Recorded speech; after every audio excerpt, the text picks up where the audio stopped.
In this RoutBot CNC application video, we will see how to set the CNC parameters. To set the CNC parameters, we go to Setting and we select Parameters. The first item in Parameters is the step drive. There are two methods of driving your stepper motor driver. You can drive it using the standard pulse and direction, which means for each step, the stepper motor will get a step, and the other way is to use the inverted pulse. The inverted pulse typically will give you an inverted pulse for each step. In this way, with some stepper motor driver, you can have more torque, but you're going to have to decide based on your stepper motor driver technical data sheet or perhaps testing which way you would desire to use. Most of the time the standard pulse and drive is fine. Basically each step you get a pulse of a certain duration, but the inverted pulse give you an inverted pulse, an inverted step for each pulse. And like I said, in many cases the inverted pulse can give you more torque on the stepper motor driver, but you have to consult to see if this will actually happen with your own stepper motor driver. The next item in the configuration is the step travel, which means how many steps we need to issue for a unit travel. In this case, we are in inches, so how many steps for 1 inch? Typically, if you are using bipolar stepper motor, you will get usually 200 steps per revolution if you are using full step. Now, let's say you are using a 10 TPI, which means 10 thread per inch lead screw. That means that you will need to get 10 revolution of the lead screw to give you 1 inch. And for each revolution, the stepper motor need to get 200 steps. So basically, you do 200 times 10, and that gives you 2,000 steps per inch, which is what you need to configure to get 1 inch travel on your lead screw. If you are going to half step and you have 200 steps per revolution, if you set your stepper motor driver to half step, then you will need 400 steps for 1 revolution. And with a 10 TPI lead screw, that will give you 4,000 steps per inch. So this setting is quite easy to set. You just need to know how your CNC machine, the lead screw, what type of a lead screw you have, and also you need to know how your stepper motor driver was set, either full step or half step. The next item is the clearance to material. The Z-axis clearance is for the CNC milling.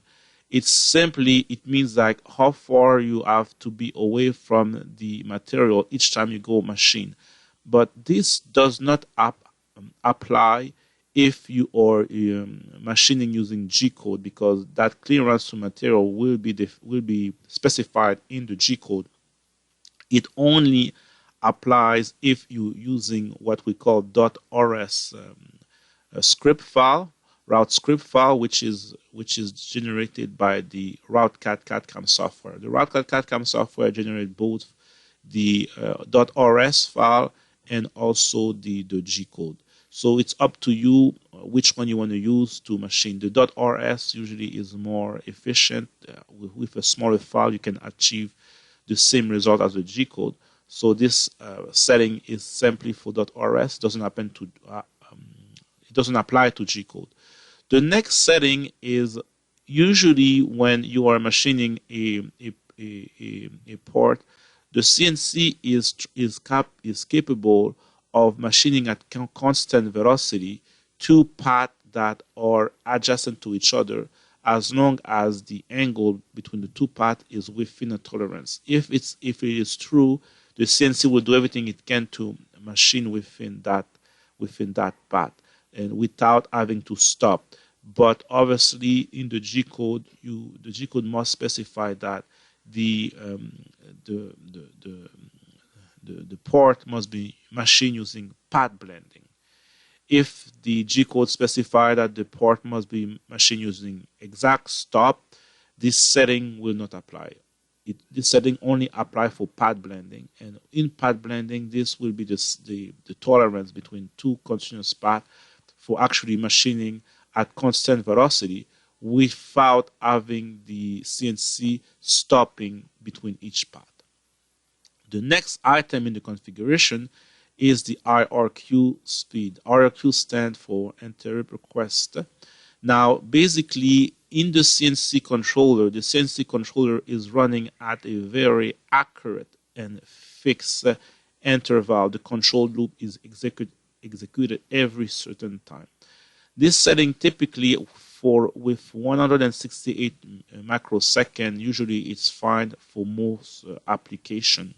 Sometimes you want it to go a little bit higher depending on the application.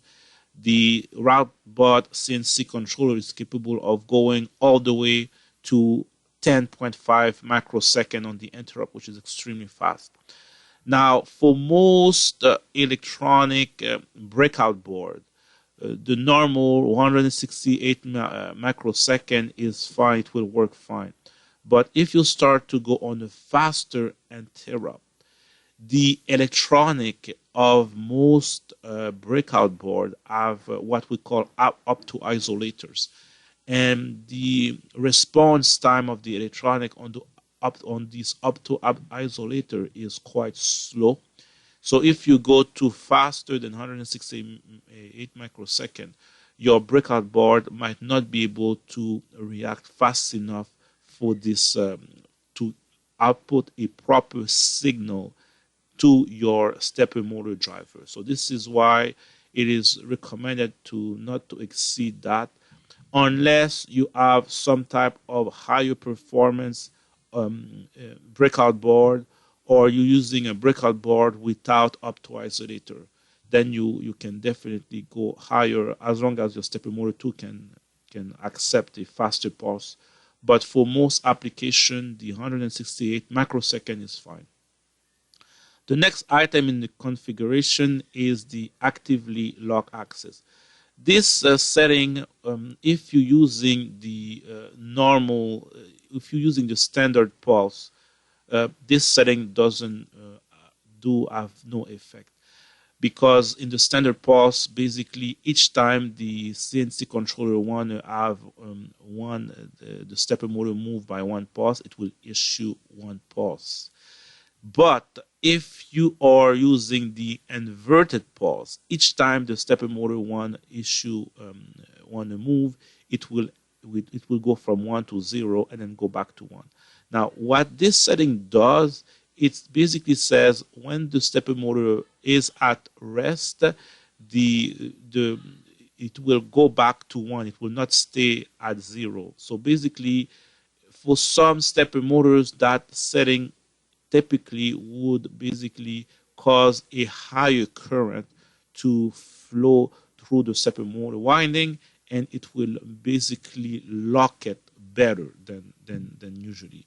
Now, as I said, with normal stepper motor driver, if you're using the standard pulse and direction, the most stepper motor driver also have what we call a idle current, which is even when there is no pulse coming through or the pulse is at 0, there will still is a idle current through the winding, which will typically be enough to lock the stepper motor and avoid it from spinning, or you won't be able to turn your CNC or turn the stepper motor by hand. But actively locking it can cause higher current to flow through as long as you are using the inverted pulse. The last item on the configuration is the gearing. The RoutBot CNC controller is able to control 4 axes. So if the G code has some command for the 4th axis, the 4th axis will move without any difficulty. But this is only true if the way you configure your fourth axis. There are many ways to configure. You can configure your fourth axis to have no motion at all. So it means that basically the CNC will only follow the X, Y, and Z motion as specified in the G code. Or you can also gear your fourth axis. For example, if you wanted to have a turntable and machine something on that turntable, you could gear, for example, your turntable to the A axis, to the X or the Y axis. The last option is you can have your fourth axis have no gearing, but it will only spin as specified in the G code. So basically, if you have some command in the G code that asks your fourth axis to move, it will move as per what is specified in the G code. And when you have finished selecting all this parameter, you got to make sure that you click on Apply Parameter to download the latest parameter to your CNC controller.